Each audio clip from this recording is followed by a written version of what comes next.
So as you know, I love sharing new information. As I study, people send me information, I read the research, I learn the research, and then I try to figure out as quickly as possible, how can I apply this to someone's therapy, to someone's treatment, to someone's functionality. And the newest research I was just sent today, I was so excited about. There's a new article that you'll see on the link below that shows you about and teaches us about how neurogenesis works. Neurogenesis is the ability to grow new neurons, new cells. Do you know that they're finding this in 90-year-olds?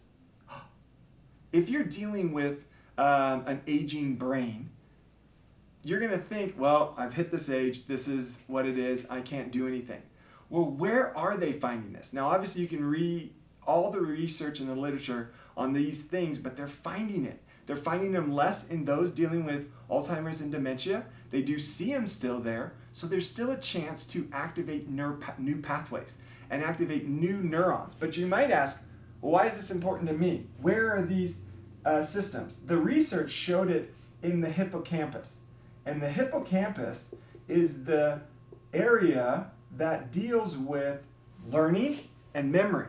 So as we get older, one of the major reasons why we see our memory decline, we see our ability to learn differently, is because we're not activating this hippocampus.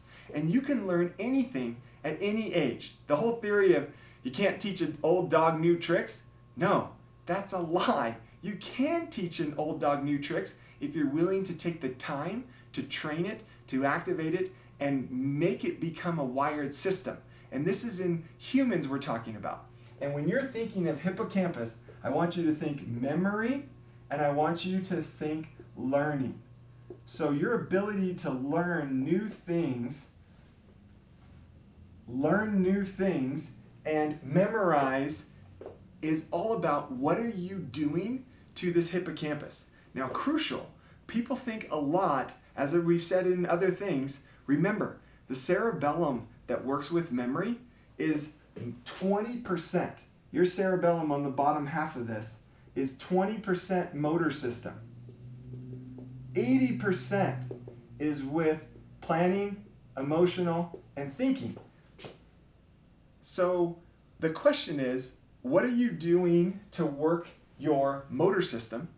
And what are you doing to work your thinking, planning, and emotional regulation? I want you to think of this when you're thinking of your brain and your growing brain and the ability to create new pathways. What are you doing for your physicality and your mental system? And they go hand in hand. They must work together.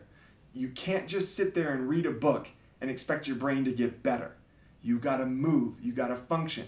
Those of you that just move and function but aren't reading, you're not growing the brain as well as you can if you do both. My challenge to you guys is, what are you doing for your physical health and what are you doing for your mental health? And the ability to grow your brain is now shown in neuroscience literature to reach well into the 90s. So if you're sitting there and think, oh, this is just how I am, I challenge you that that's not how you are. Are you willing to make the change to make a difference?